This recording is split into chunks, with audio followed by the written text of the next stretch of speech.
دعاء.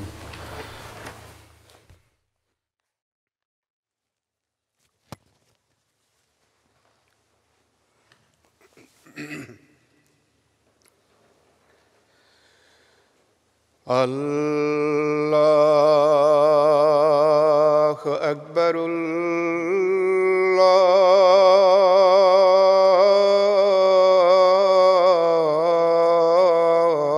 الله أكبر.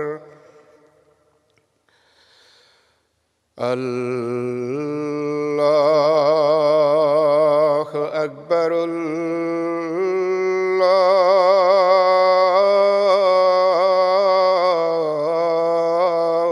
الله أكبر.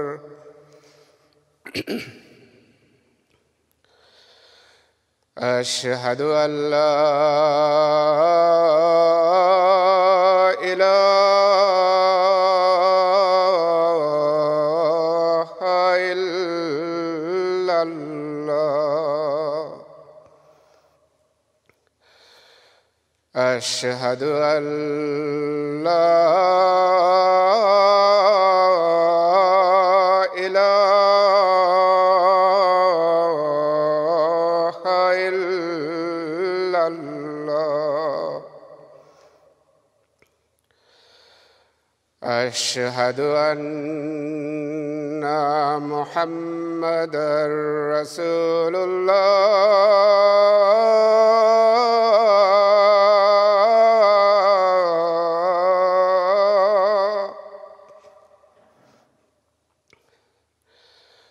أشهد أن محمدًا رسول الله. حي على الصلاة.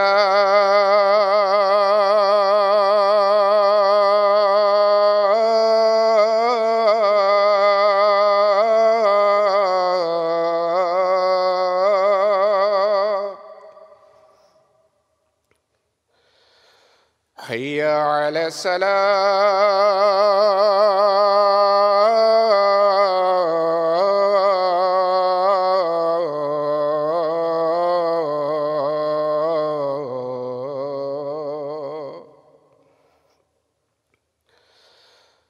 حي على الفلاح.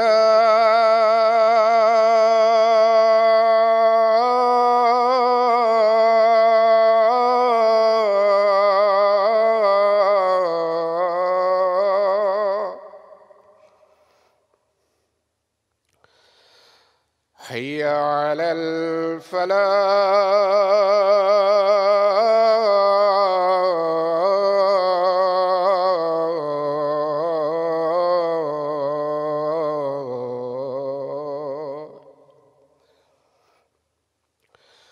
الله أكبر.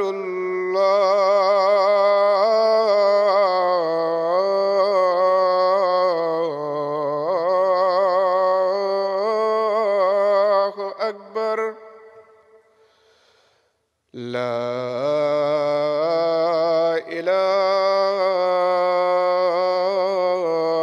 إلا الله.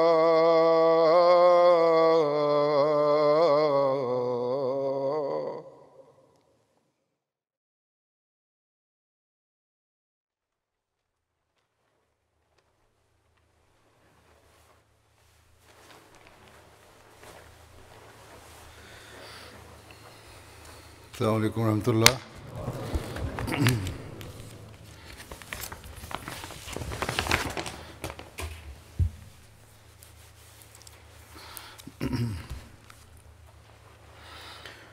أشهد أن لا إله إلا الله وحده لا شريك له وأشهد أن محمدًا عبده ورسوله.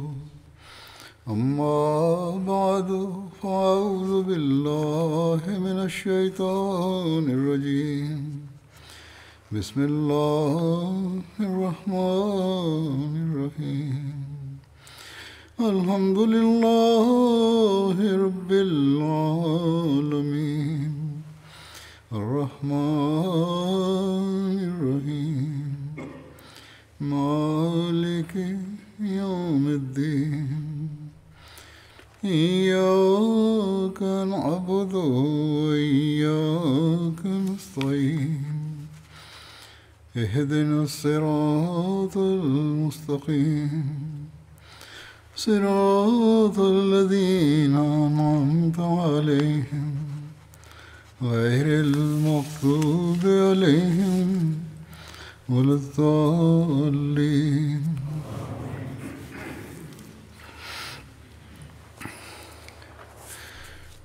हज़रत अबू बकर सिद्दीक रज़ियल्लाहु अन्हु के Hazret Abu Bakr Sıddıq'тың радиаллаху анху ізгі қасиеттер туралы баянымды бастаған едім.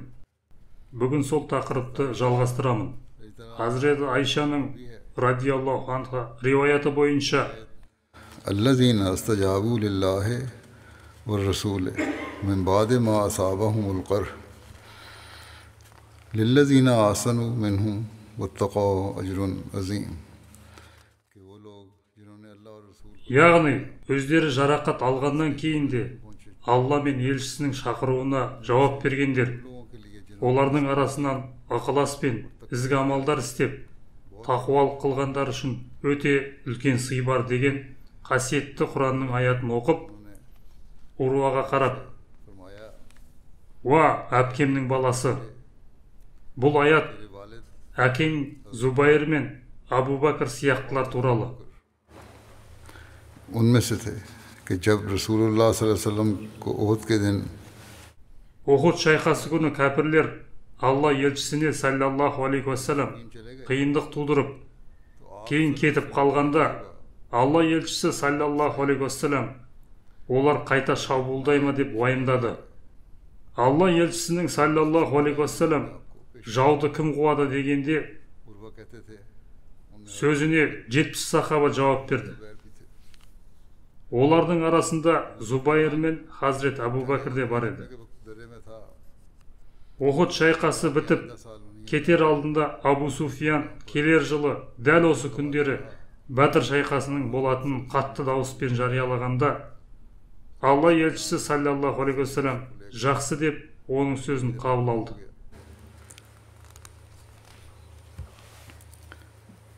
इससे आगे के वाक़यात मिर्ज़ा बशीर अहमद साहब ने यूँ बयान किए हैं.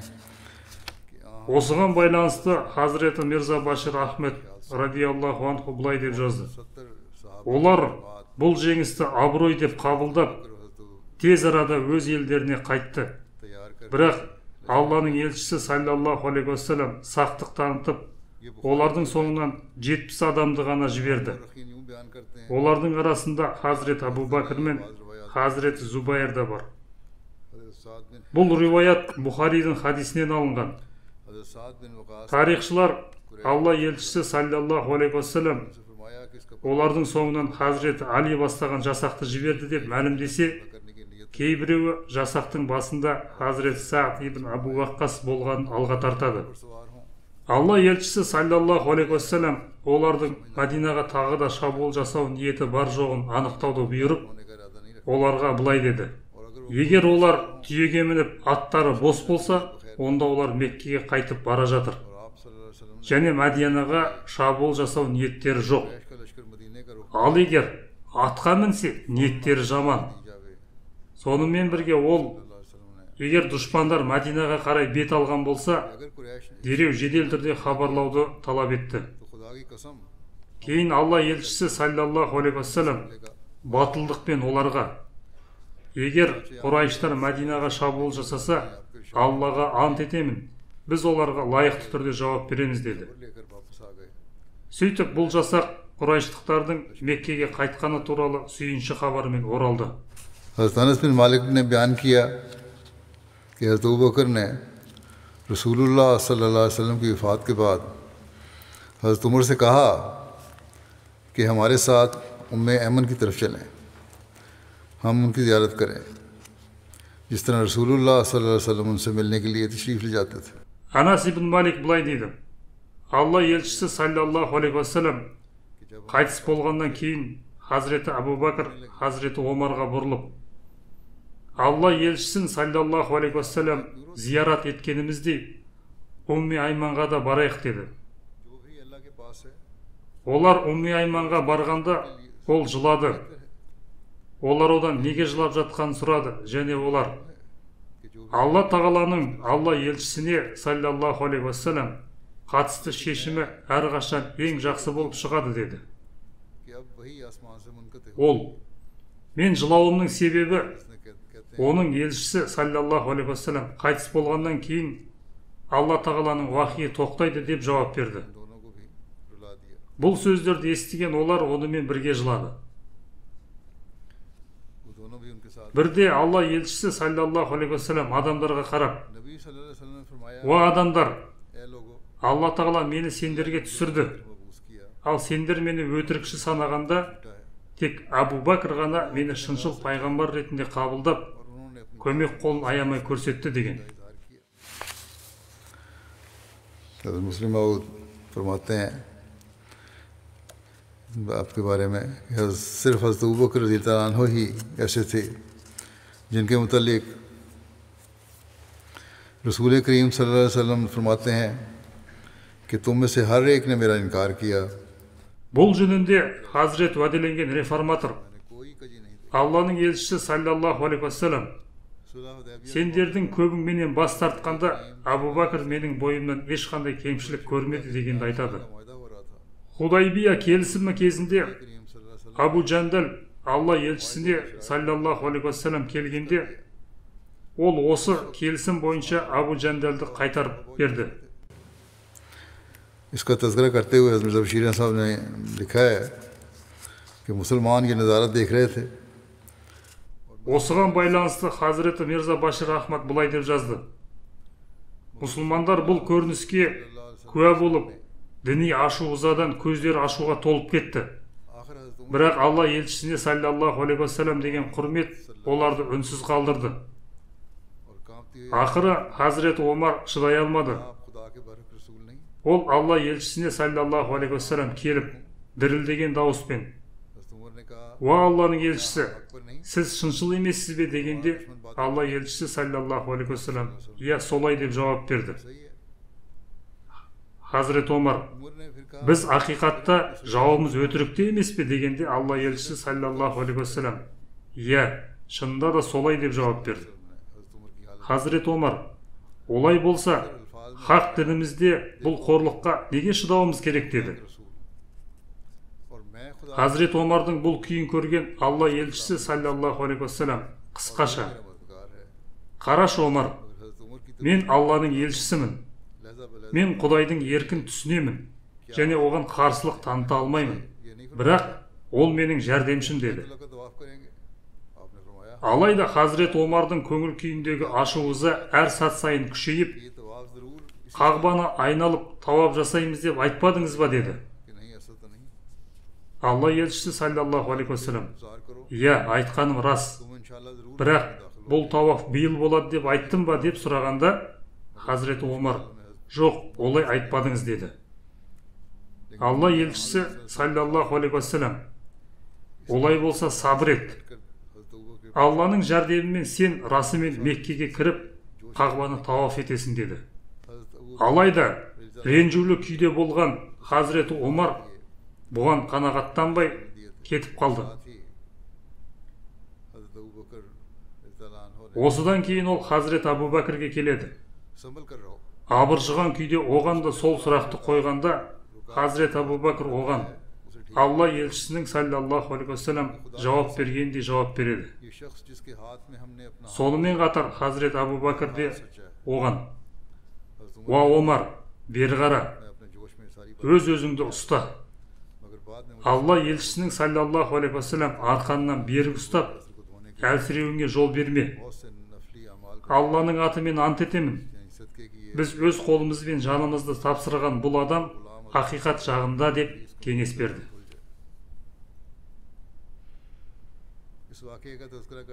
Артынша Хазірет Омар сезімге беріліп осылай сөйлегенін айтты.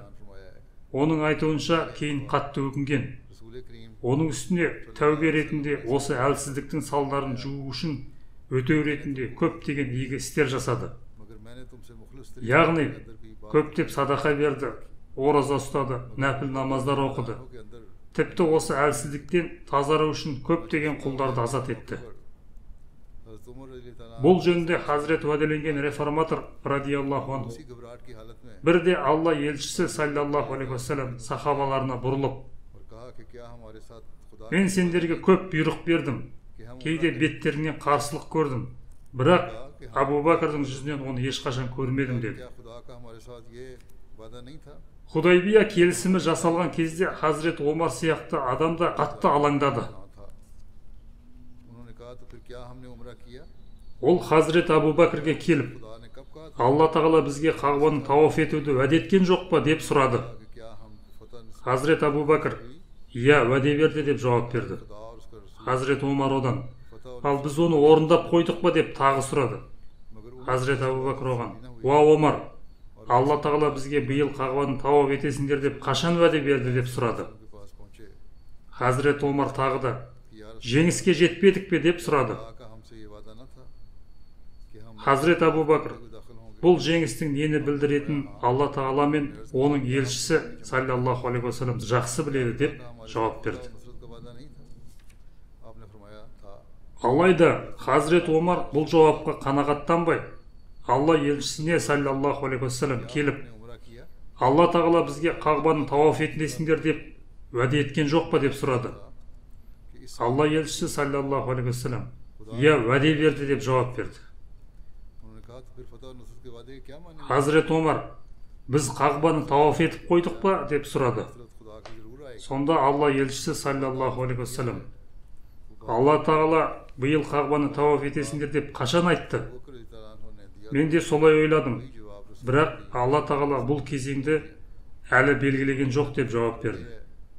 Хазірет Омар: олай болса, Алла тағаланың жеңісі мен жәрдемі нені білдіреді деп сұрады. Сонда Алла елшісі саллаллаху алейхи уассалам: Алла тағаланың жәрдемі сөзсіз келеді. Алла тағала әрқашан уәдесінде тұрады деп жауап берді. Яғни, ол Хазірет Абу Бәкірден алған жауапты Алла елшісінен саллаллаху алейхи уассалам алды. Бұл жерде мен мысал ретінде екі оқиғаны келтірдім. Бірінші риуаятта Хазіреті Омар алдымен Алла елшісіне саллаллаху алейхи уассалам келеді. Екінші риуаятта ол алдымен Хазірет Абу Бәкірге барады. Абу Хурайра радиаллаху анху былай дейді: бір күні бір мұсылман мен яхуди арасында өзара ұрыс болды. Мұсылман: Мұхаммедке бүкіл әлемнен үстемдік берген Аллаға ант етемін деді. Яхуди болса: Мұсаға бүкіл әлемге билік берген Алланың атымен ант етемін деді. Осыдан кейін мұсылман яхудидің бетінен ұрған. Бұл яхуди Алла елшісіне саллаллаху алейхи уассалам шағымданады. Ал Алланың елшісі саллаллаху алейхи уассалам алдымен мұсылманнан бұл яхудиді ұрды ма деп сұрайды. Ол істеген ісін мойындап болған соң Алла елшісі саллаллаху алейхи уассалам: мені Мұсадан жоғары қоймаңдар деді. Бұл хадиске түсініктемелерде яхудиді ұрған адамның Хазірет Абу Бәкір екені жазылған. Бұл туралы Бухари хадисінде риуаят етілген. Осыған байланысты Хазірет уәделенген реформатор радиаллаху анху: Алла елшісі саллаллаху алейхи уассалам басқа адамдардың діни сезімдері туралы ойлады. Бір күні Хазірет Абу Бәкірдің алдында тұрған бір яхуди: Мұсаға барлық пайғамбарлардан артықшылық берген Алланың атымен ант етемін деді. Мұны естіген Хазірет Абу Бәкір оны ұрды. Мұны білген Алла елшісі саллаллаху алейхи уассалам оған ұрсып тастады. Қараңыздаршы, бұл оқиға мұсылмандар билігі тұсында болған. Бұл яхуди Мұсаның артықшылығын асыра айтқандығы соншалықты, тіпті жүрегі жұмсақ Хазірет Абу Бәкір де қол көтерді. Алла елшісі саллаллаху алейхи уассалам бұл әрекеті үшін оны сөкті. Бұл оның сенімі, және ол бұл туралы айтуға ерікті деді. Хазірет Абу Бәкір Алла елшісі Мұхаммедті саллаллаху алейхи уассалам риясыз жақсы көретін. Оны хижрет кезінде де, дүниеден өткенде де риясыз сүйген. Алла елшісіне саллаллаху алейхи уассалам إذا جاء نصر الله والفتح ورأيت الناس يدخلون في دين الله أفواجا فسبح بحمد ربك واستغفره إنه كان توابا. वही नाज़िल हुई जिसमें मख्फी तौर पर आपकी яғни қашан Алланың жәрдемімен жеңісі келсе және адамдардың Алланың дініне топ-топ болып кіретінін көрсең, Раббыңды мадақтап пәктеп, одан кешірім тіле. Расында ол тәубені қабыл алушы деген уахи түсті. Бұл уахида оның өлімі туралы құпия хабар болды. Алла елшісі саллаллаху алейхи уассалам ақиқатында Алла бір құлына дүние мен өзінде бар нәрсенің бірін таңдау мүмкіндігін берді. Және бұл құл Алладағыны таңдады деді. Оны естіген сахабалардың барлығы қуанып, Аллаху акбар деп тәкбір айта бастады. Осыдан кейін Хазірет Абу Бәкір қатты жылап, «Уа Алланың елшісі, сен үшін ата-анамызды, балаларымызды құрбан етуге дайынбыз» деді. Туыстарымыз ауырғанда ешкіні құрбандыққа шалғанымыз сияқты, Алла елшісінің саллаллаху алейхи уассалам разылығы үшін ол өзінде жақындарын да құрбан етуге дайын болды. Хазірет Абу Бәкірдің жылап отырғанын көрген сахабалар қатты таңданды. Бір-біріне қарап, бұл қарт неге жылап жатыр деп таңғалды. Өйткені Алла тағала құлына дүние мен Алла тағаладағы бар нәрсені таңдау мүмкіндігін берді. Және ол Алладағы нәрсені таңдады емес пе? Бұл исламның жеңістерін білдіреді ғой. Бұған Хазіреті Омар да таңғалды. Хазірет Абу Бәкірдің алаңдаушылығын байқаған Алла елшісі саллаллаху алейхи уассалам: «Мен Абу Бәкірді жақсы көремін. Егер Алла тағаладан басқаны дос қылсам, оны таңдар едім. Дегенмен, қазіргі уақытта да ол менің досым. Абу Бәкірдің есігінен басқа мешіттің барлық есіктерін жабуды бұйырамын». Оның бұл сөздері Хазірет Абу Бәкірдің оған деген күшті махаббатын мойындау еді.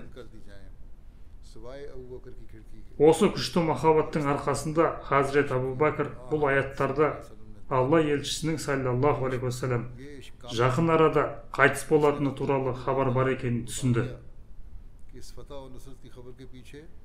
Сондықтан Хазірет Абу Бәкір: «Менің өмірім мен туыстарымның өмірі сенің өмірің үшін пида болсын» деп Алла елшісі саллаллаху алейхи уассалам о дүниелік болғаннан кейін де риясыз сүйіспеншілік танытты. Олар Саур өңірінде тығылып жатқан кезде ол өз өмірін ойлаған жоқ, тек Алла елшісінің саллаллаху алейхи уассалам өміріне алаңдаған. Сондықтан Алла тағала оған ерекше тыныштық берді. Бұның бәрі оның Алла елшісін саллаллаху алейхи уассалам қатты сүйгендігінен болды. मुस्लिम एक जगह फरमाते हैं कि हदीसों में आता है कि एक दफ़ा हज़रत उमर और हज़रत अबू बकर की किसी बात पर तकरार हो गई। ये तकरार बढ़ गई। हज़रत उमर की तबीयत तेज़ थी, इसलिए हज़रत अबू बकर ने मुनासिब समझा कि वो इस जगह से चले जाएं ताकि झगड़ा खाम खा ज़्यादा ना हो जाए। हज़रत अबू बकर ने जाने की कोशिश की तो हज़रत उमर ने आगे बढ़कर हज़रत अबू बकर का कुर्ता पकड़ लिया कि मेरी बात का जवाब देकर जाओ। जब हज़रत अबू बकर उसको छुड़ा कर जाने लगे तो आपका कुर्ता फट गया। आप वहाँ से अपने घर को चले आए। लेकिन हज़रत उमर को शुबा पैदा हुआ कि हज़रत अबू बकर रसूल करीम सल्लल्लाहु अलैहि वसल्लम के पास मेरी शिकायत करने गए हैं। वो भी पीछे पीछे चल पड़े ताकि मैं भी रसूल करीम सल्लल्लाहु अलैहि वसल्लम की खिदमत में अपना उज़र पेश कर सकूं। लेकिन रास्ते में हज़रत अबू बकर हज़रत उमर की नज़रों से ओझल हो गए। हज़रत उमर यही समझे कि आप रसूल करीम सल्लल्लाहु अलैहि वसल्लम की खिदमत में शिकायत करने गए हैं। वो भी सीधे रसूल करीम सल्लल्लाहु अलैहि वसल्लम की खिदमत में जा पहुँचे। वहाँ जाकर देखा तो हज़रत अबू बकर मौजूद न थे। लेकिन चूंकि उनके दिल में नदामत पैदा हो चुकी थी, इसलिए अर्ज़ किया, या रसूलल्लाह, मुझसे गलती हुई कि मैं अबू बकर से सख्ती से पेश आया हूँ। हज़रत अबू बकर का कोई कसूर नहीं, मेरा ही कसूर है। जब हज़रत उमर रसूल करीम सल्लल्लाहु अलैहि वसल्लम की खिदमत में हाज़िर हुए तो हज़रत अबू बकर को जाकर किसी ने बताया कि हज़रत उमर रसूल करीम सल्लल्लाहु अलैहि वसल्लम के पास आपकी शिकायत करने गए हैं। тағы бір жерде Хазірет уәделенген реформатор хадисте Хазірет Абу Бәкір мен Хазірет Омардың бірде ұрысып қалғаны айтылады. Хазірет Абу Бәкір Хазірет Омардың тез ашуланатынын біліп, осы жерден кеткен дұрыс деп ойлады. Алайда Хазірет Омар оның жолын бөгеп, алдымен маған жауап бер деді. Хазірет Абу Бәкір кетуге тырысты, бірақ Хазірет Омар оны ұстаған күйі көйлегін жыртып алды. Бірақ соған қарамастан ол тіке үйіне кетті. Хазірет Омар Алла елшісіне саллаллаху алейхи уассалам барып, оған шағымданамын деп ойлап, оның соңынан ерді. Алайда Хазірет Абу Бәкір оның көзінен ғайып болды. Хазірет Омар Алла елшісіне саллаллаху алейхи уассалам келді, бірақ ол жерден Хазірет Абу Бәкірді таппады. Ұялған ол Алла елшісіне саллаллаху алейхи уассалам өзінің Хазірет Абу Бәкірге дөрекі әрекет еткенін және бұл тек өз кінәсі екенін мойындады. Біреу Хазірет Абу Бәкірге Хазірет Омардың Алла елшісіне саллаллаху алейхи уассалам оның үстінен шағымданып жатқанын хабарлады. Хазірет Абу Бәкір дереу Алла елшісіне саллаллаху алейхи уассалам өз көзқарасын білдіру үшін барды. Бірақ оған келгенде қателігін мойындап, Алла елшісіне саллаллаху алейхи уассалам оның көйлегін жыртып алғаны туралы айтып отырған Хазірет Омарды көреді. Мұны білген Алла елшісі саллаллаху алейхи уассалам жүзіне реніш белгілері пайда болып: "Уа адамдар, сендерге не болып жатыр? Абу Бәкір мені бүкіл әлем маған қарсы тұрған кезде қабылдады. Ол маған барлық істерімде көмектесті" деді. Сосын мұңайып: "Неге мені және Абу Бәкірді жайымызға қалдырмайсыңдар?" деді. Алла елшісі саллаллаху алейхи уассалам осы сөздерді айтып жатқанда Хазірет Абу Бәкір кірді. Бұл риясыз махаббаттың мысалы. Хазірет Абу Бәкір Алла елшісінің саллаллаху алейхи уассалам мұңайғанын көрген кезде тізесіне жақын отырып: "Уа пайғамбар, бұл Омардың емес, менің кінәм еді" деді. Оның Алла елшісін саллаллаху алейхи уассалам қаншалықты жақсы көргенін қараңыз. Олардың жанжалынан сүйікті адамның қиналғанына шыдай алмады. Сондай-ақ Алла елшісі саллаллаху алейхи уассалам Омарға ұрысса да ол қуанбады. Әдетте адамдар қарсыластар қарғысқа ұшыраса қуанады. Бірақ бұл ғашық жігіт олардың жанжалынан сүйікті адамының қайғыға душар болғанына қуанбады. Сондықтан ол өз кінәсін мойындап, Омардың оған еш қатысы жоқ, өзінің кінәлі екенін айтты. Сөйтіп өзі жапа шеккен бола тұра, жапа шектірушіге айналды. Ол мұны сүйіктісі қайғы қасіретке ұшырамас үшін жасады. Мұндай жағдайда шынайы мүмин Алла тағалаға ұнамды әрі жақындататын амалдарды жасайды. Мүмин Алла тағаланың ашуына тиетін істерге бармау керек.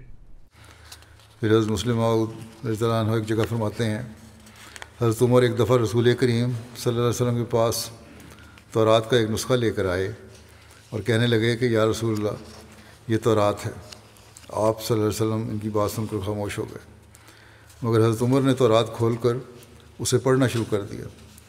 इस पर रसूल करीम सल्लल्लाहु अलैहि वसल्लम के चेहरे पर नापसंदीदगी के आसार ज़ाहिर हुए। हज़रत अबू बकर रज़ियल्लाहु अन्हु ने ये बात देखी।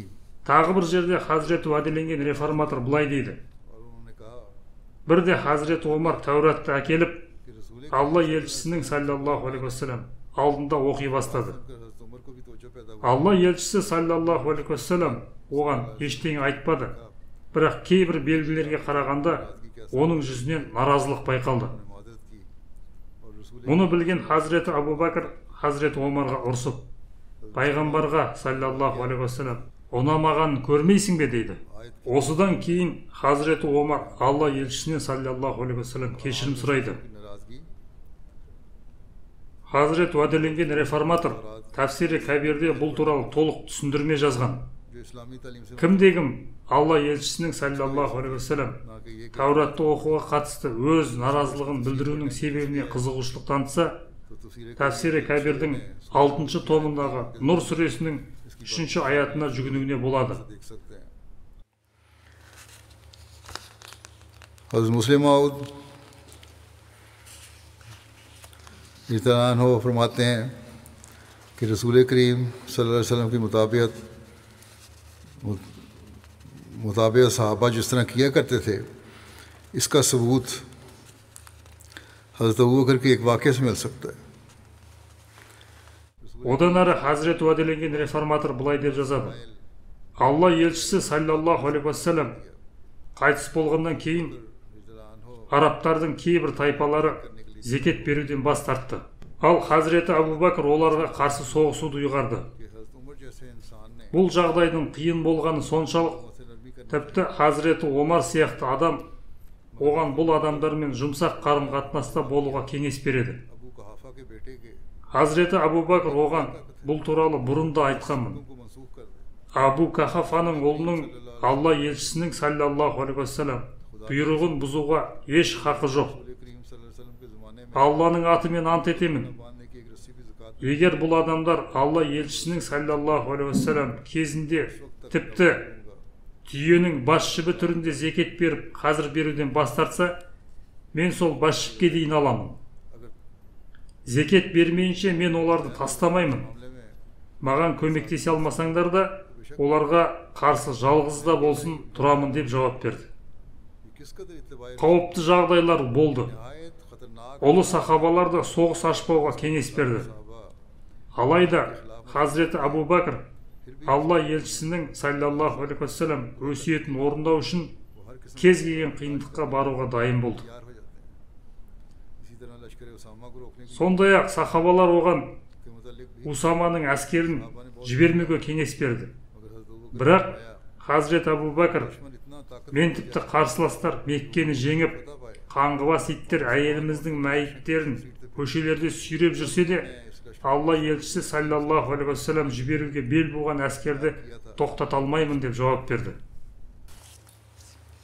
Hazrat Jabir बयान करते हैं कि रसूलुल्लाह सल्लल्लाहु अलैहि वसल्लम ने फरमाया, Hazreti Jabir radiyallahu anh rivayet etеді.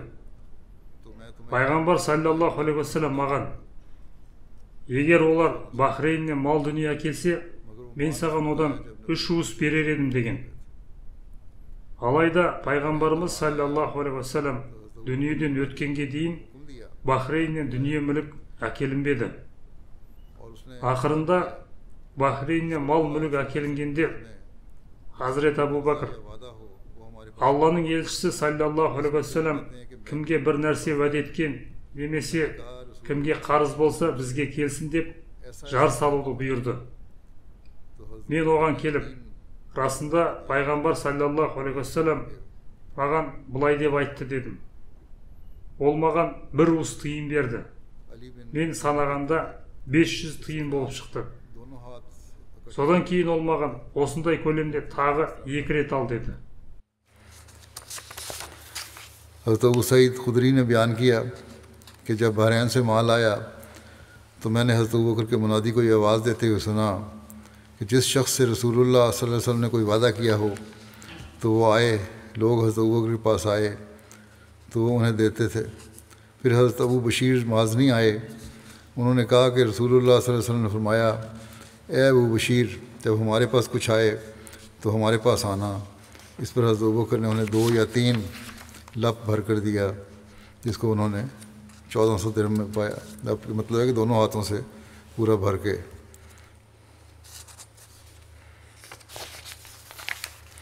हज़रत अबू बकर सिद्दीक़ सहाबा कराम से महव गुफ्तगू थे कि थोड़ी देर के बाद आपने अपने ग़ुलाम से कहा कि पानी पिलाओ।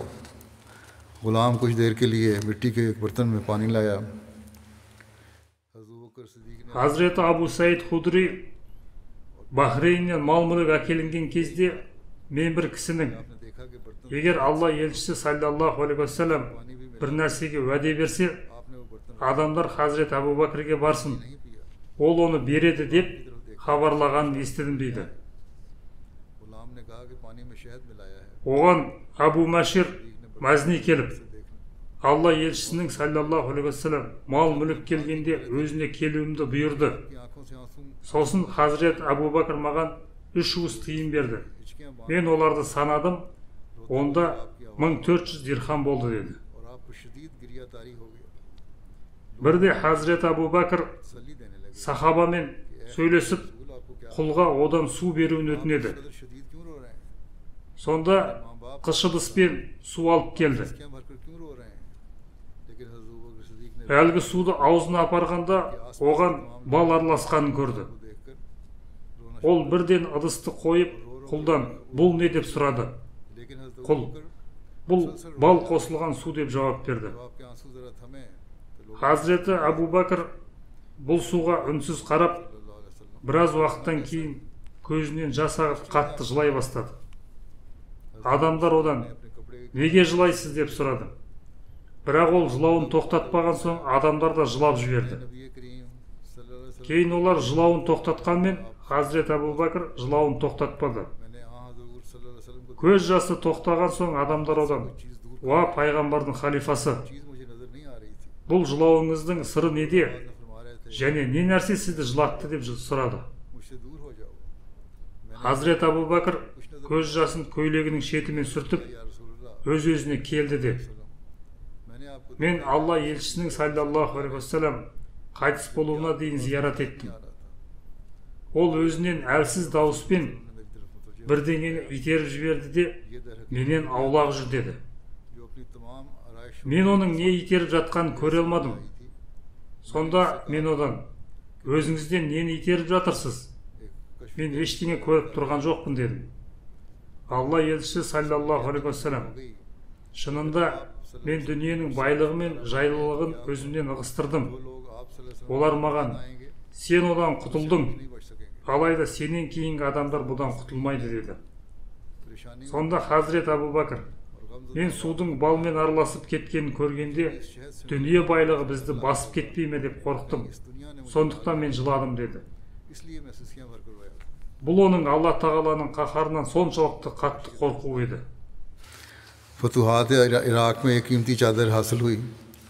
हज़रत खालिद Халид бин Валид Иракты алған кезде Хазірет Абу Бакрге өте қымбат жамылғы жібереді. उसे आप ले लीजिए। Хазірет Абу Бакр бұл сыйлықты қабылдамады, жақындарына да бермеді. लेना गवारा नहीं Әлгі жамылғыны Хазірет имам Хусейнге берді. दिया, बल्कि उसे हज़रत इमाम हुसैन को मरहमत फरमा दिया। Иншалла бұл тақырып келесі жол жалғасын табады.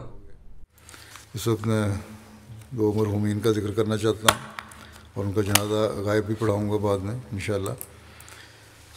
पहला है मोहतरम समीउल्लाह सियाल साहब जो तरीक़े दीन वकील ज़राअत है।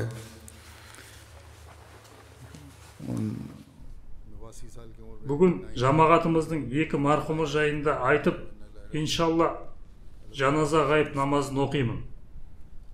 इनके वालिद रहमतुल्लाह से Бірінші марқұм Тахрике Жадид қорының бөлігі Вакил Зарат, яғни ауыл шаруашылық уәкілі Самиулла Сиял Сахиб. रहमतुल्लाह सियाल साहब की Ол 89 жасында қайтыс болды. Инна лиллахи ва инна илайхи раджиун. 1938 में बैत Алла тағаланың кеңшілігімен марқұм муси болған. समीउल्लाह सियाल साहब की उम्र 4 Ахмадият олардың отбасына әкесі Рахматулла Сиял арқылы келді. को छोड़ दिया और इनको साथ लेकर चली गई। Әкесі 1938 жылы Ахмадиятты қабылдады. Ол кезде марқұм 4 жаста болған. वाले साहब से फरमाया कि आप मुकदमा करें और बच्चा वापस लें। Марқұмның анасы күйеуінің Ахмадиятты қабылдағанын білгенде इस तरह आप अपने баласын бірге алып, оны тастап кеткен. उन्होंने ही आपकी परवरिश की। Хазірет уәделенген Масихтың екінші халифасы оған баланы сот арқылы қайтаруға кеңес береді. इसके बाद आपके सब गैर अहमदी रिश्तेदारों Сот оның қамқорлығын мойындап, баласын оған қайтарды. वापस लाने की कोशिश की। Осылайша баласын өзі өсірді. आपने अहमियत ना छोड़ी। Самиулла Сахибтің әкесі Шығыс Пенджабтағы бүлік кезінде қаза тапты. 1954 में तालीम इस्लाम कॉलेज से बीए किया। फिर 1956 Әкесі өлтірілгеннен кейін туыстарының бәрі оны Ахмадияттан кетуге шақырды. Бірақ ол олармен келіспеді. दो बेटे हैं, एक डॉक्टर है कनाडा में Ол 1949 жылы орта мектепті бітіріп, 1954 жылы Талимул Ислам колледжінің бакалавр дәрежесін алды. Содан кейін 1956 жылы Лахор колледжінде статистика магистр дәрежесін алды. Марқұмның артында екі ұлы қалды. Олардың бірі Канадада тұрып дәрігер қызметін атқарса, екінші Ифтихаруллах Сиял Сахиб Раввадағы Тахрики Жадид қорында қызмет етуге өмірін арнаған. 1949 жылы марқұм өз өмірін Ислам Ахмадиятқа қызмет етуге арнады. Ол тестілеу мен сұхбаттан өтті. Емтихан сұрақтарын Хазірет уәделенген реформатордың өзі дайындаған. Содан кейін екінші халифаның нұсқауымен колледжді бітіріп, статистика мамандығы бойынша бакалавр және магистр дәрежесін алды. 1953 жылдан бастап жамағатқа қызмет ете бастады.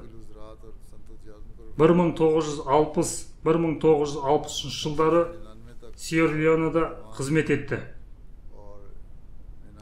1983 жылы Хазірет уәделенген Масихтың 4-ші халифасы оны ауыл шаруашылығы, сауда және өнеркәсіп бөлімінің меңгерушісі етіп тағайындады. Марқұм 1988-1999 жылдар аралығында уәкілі диван лауазымында қызмет еткен. 1999 жылдан 2012 жылға дейін ауыл шаруашылығы, сауда және өнеркәсіп басқармасының бастығы лауазымына қайтадан тағайындалды. Ал 2012 жылдан бері дүние салғанша ауыл шаруашылық уәкілі болып қана қызмет етті. Марқұм 69 жыл жамағатқа қызмет етті. Ол сонымен қатар көптеген жамағаттағы комитеттердің мүшесі болды. Марқұм жамағаттағы жастар ұйымы мен жамағаттың басқа да бөлімшелердің ұйымдастырушы қызметінде атқарған. Оның әйелі Амтул Хафиз Сиял Сахиба біз 64 жыл бірге өмір сүрдік. Ол өте асыл және сенімді адам болды. Ол заман халифасының бұйрығын орындап, өз уақытының есебінен басқа адамдарға көмектесуді жөн көрді. Алғашқы күндерден ақ ол маған дінге қызмет ету жолында берілген адамның әйелі екенімді түсіндірді. Ол үнемі кедейлерге көмектесетін, қонақжай адам болған деп жазады.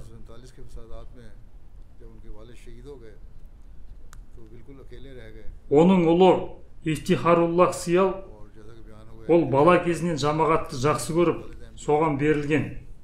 1947 жыл әкесі өлтіріліп, жалғыз қалады. Анасы да оларды тастап кеткен. Туыстар егер ол Ахмадияттан кетсе, оқу ақысын төлейтінін айтты. Бірақ ол Ахмадияттың ақиқатына сенімді және Ахмадиятты тастағаннан гөрі аштан өлген артық екенін айтқан. Ол Ахмадиятта үнемі берік болатын. Ол әрқашан балаларының өмірін Ахмадиятқа қызмет етуге арнағанын қалайтын. Мен өмірімді дінге қызмет етуге арнағанында ол қатты қуанды. Ол Лондонда жүргенде Хазірет уәделенген Масихтың 4-ші халифасы бұл туралы қуана хабарлап, міне бұл шын уақыф дегенді айтқан. Ол кісі қиындықтар мен сынақтарға кезіккенде Алла тағалаға құлшылық етіп, жылап дұға қылатын десе, екінші ұлы. Ол кісінің тахаджуд намазын қалдырғанын көрмеппін. Ол әрқашан мүмкіндігінше кедейлерге көмектесті. Ол қайтыс болғаннан кейін көптеген адамдар маған келіп, көмек қажет болса, Сиял Сахибке үнемі келетінбіз дегенді айтты. Ол әрқашан жамағаттың ісін бірінші орынға қоятын. Ол үй шаруасын үнемі Аллаға тапсыратын деп жазады. Оның ұлы. Ол бізді әрқашан Ахмадия хилафаты мен жамағатына шын берілуді үйретті. Ол заман халифасының әмірлерінің орындалатынына үнемі сенімді болды.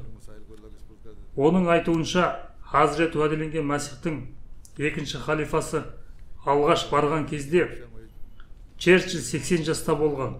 Сол кезде Хазірет уәделенген Масихтың екінші халифасы оған: егер Черчилль 80 жасында премьер-министр қызметін атқара алатын болса, сен неге қызмет ете алмайсың деді.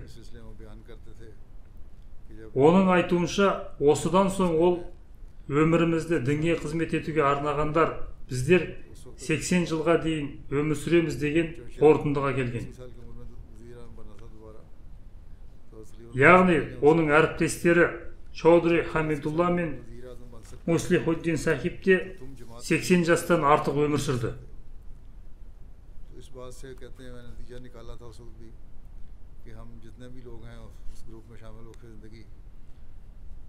Оның келіні: әкем мен кішкентай кезімде қайтыс болды.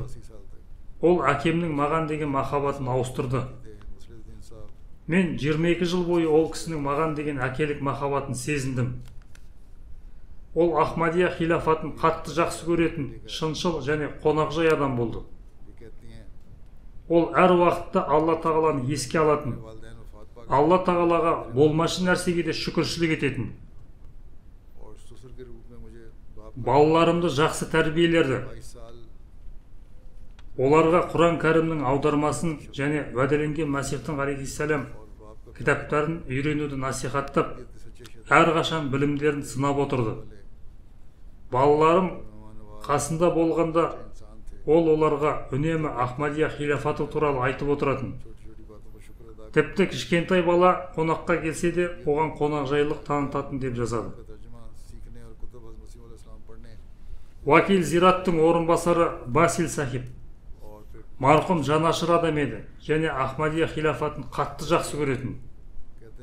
Қол астындағыларға үнемі материалдық көмек көрсетіп отырды. Ол әрқашан Ахмадия хилафатымен байланыста болуға шақырды. Ол жамағаттың шағын қаржы ресурстарын ұқыпты пайдалану керектігін үнемі талап етіп отырды. Уәделенген Масих алейхиссалам: мен жамағатқа қаражат қайдан түсетініне алаңдамаймын. Алайда мен оған қамқорлық жасайтын адамдардың қайдан келетіні туралы алаңдаймын дегенді айтқан. Егер оған жамағаттың қайсы бір қызметкері немесе жамағатқа қызмет ету жолында өзін арнаған адам барса, жамағатқа қызмет етудің берекесі барын Алла тағала жамағатқа қызмет еткендерге молынан беріп, оның барлық қажеттіліктерін қамтамасыз етеді деп, бұл тұрғыда ол өзін үнемі мысал қылып келтіретін. Ол: міне, Алла маған барлық нәрсені молынан берді. Мен өмірімді жамағатқа қызмет етуге арнау арқылы осы нығметке ие болдым деді.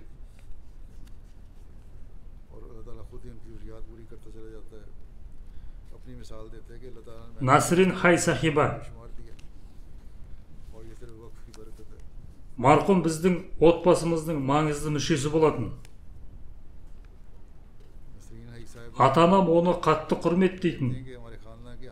Оның қызы болмады.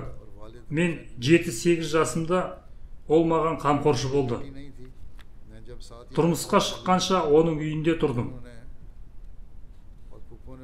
Олар маған өз қыздарындай қарап, барлық тілектерімді орындады. Олар маған жақсы білім беріп, миссионерге тұрмысқа берді деп жазады.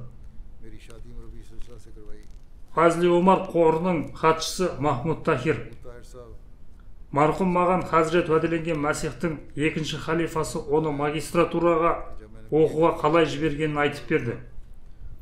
Біреу Хазіреті уәделенген реформаторға: мүмкін магистратураны бітірген соң ол басқа жерге жұмысқа кетеді деп жеткізген. Хазірет уәделенген реформатор: сиялдар опасыздық жасай алмайды деп айтқанын жазады. Имран Бабур Жайда Тахрики Жадид ұйымының басшысы: мен онымен 15 жыл қызмет еттім. Ол өте ұстамды адам болды. Ол жамағат мүддесі үшін билік өкілдерімен жүздескенде жасқанбайтын. Ол басқалар естісін деп тіпті пойызда да үнемі қатты дауыспен уағыздайтын деп жазады. Алғашқы уәкилул малдағы Лұқман: марқұм әрқашан хилафаттың шақыруына жауап берді. Басқаларды да солай етуге шақырды. Хазур: Тахрики Жадид қорының жаңа жылын жариялағанда ол әрқашан дереу келіп жаңа қаржылай садақаны беруге уәде беретін деп жазады. Вакфи Жадид кеңесінің шейхі Харис: мен өмірімді дінге қызмет етуге арнағанымда ол маған өмірдің әрбір мәселесінде үнемі бағыт-бағдар беріп отырды. Ол маған сүйіспеншілікпен және мейірімділікпен қарады. Ол батыл вакфи зиндаги еді және жамағаттың қаражатына үнемді болды. 2015 жылы Исламабад одақ консулдығының басшысы инженер Джавед Сахиб Равваға келді. Ол жамағаттың әртүрлі басшыларымен және қазіргі марқұммен де кездесті. Ол өзінің қысқа кездесуінде оған уағыз айтты деп жазады. Алла тағала оны кешіріп, баласына дін жолына берілген адамның міндетін лайықты атқаруды нәсіп етсін. Алла тағала оның шаңырағына хилафат және жамағатпен берік байланыс берсін және жақындарына сабыр берсін. अगला जिक्र है मोहतरमा सदीका बेगम साहिबा अलिया मसाहिब मरहूम अल्लाह वक़फ़ का, जो उनकी गुज़श्ता दिनों 85 साल की उम्र में वफ़ात हुई। इन्ना लिल्लाहि व इन्ना इलैहि राजिऊन। अब्दुल हादी तारिक साहिब इनके बेटे मुरब्बी सिलसिला हैं और उस्ताद हैं जामिया अहमदिया घाना में। ये फेरो चिची कादियान के नज़दीक इनकी पैदाइश हुई थी। Келесі марқұм Вакфи Жадид қорының марқұм ұстазы Али Аманның әйелі Садиқа бегім. Ол 85 жасында қайтыс болды. Инна лиллахи ва инна илайхи раджиун. Марқұмның ұлы Абдул Хади Тарик миссионер. Ол Ганада Жами Ахмадияда мұғалім болып қызмет етеді. Марқұм Адиял маңында дүниеге келген.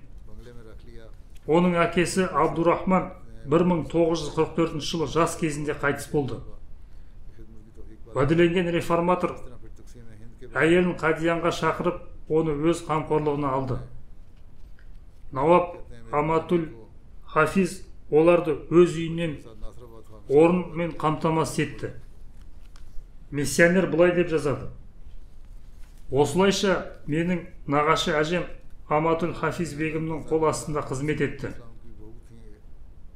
Үндістан бөлінгеннен кейін әжем балаларымен бірге Насирабадқа көшіп келді. Балалары сонда өсті.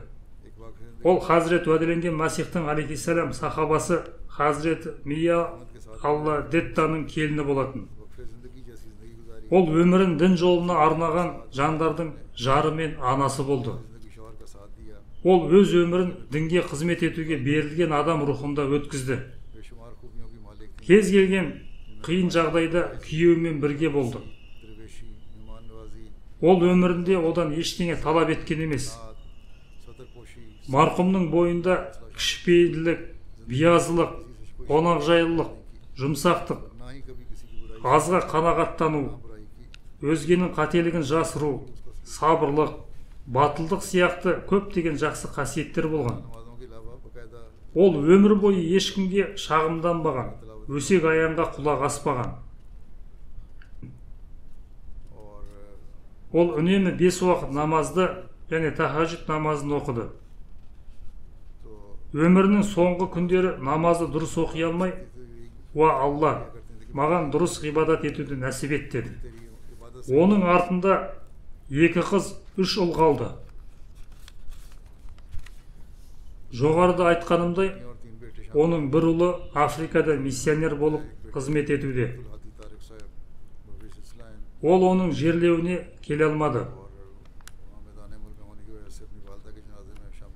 Алла тағала оларға сабыр беріп, игі істерін жалғастыруға мүмкіндік берсін. Алла тағала оны кешіріп, рахымына бөлесін. Алла тағала оның дәрежесін жәннатта көтерсін. Әмин.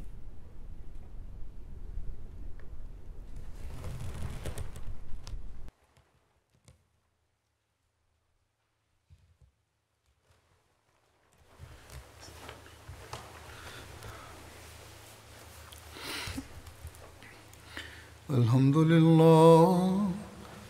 لله نحمده ونستعينه ونستغفره ونؤمن به ونتوكل عليه ونعوذ بالله من شرور أنفسنا ومن سيئات أعمالنا من يهده الله فلا مضل له ومن يضلله فلا هادي له ونشهد أن لا إله إلا الله ونشهد أن محمدا عبده ورسوله عباد الله رحمكم الله إن الله يأمر بالعدل والإحسان وإيتاء ذي القربى وينهى عن الفحشاء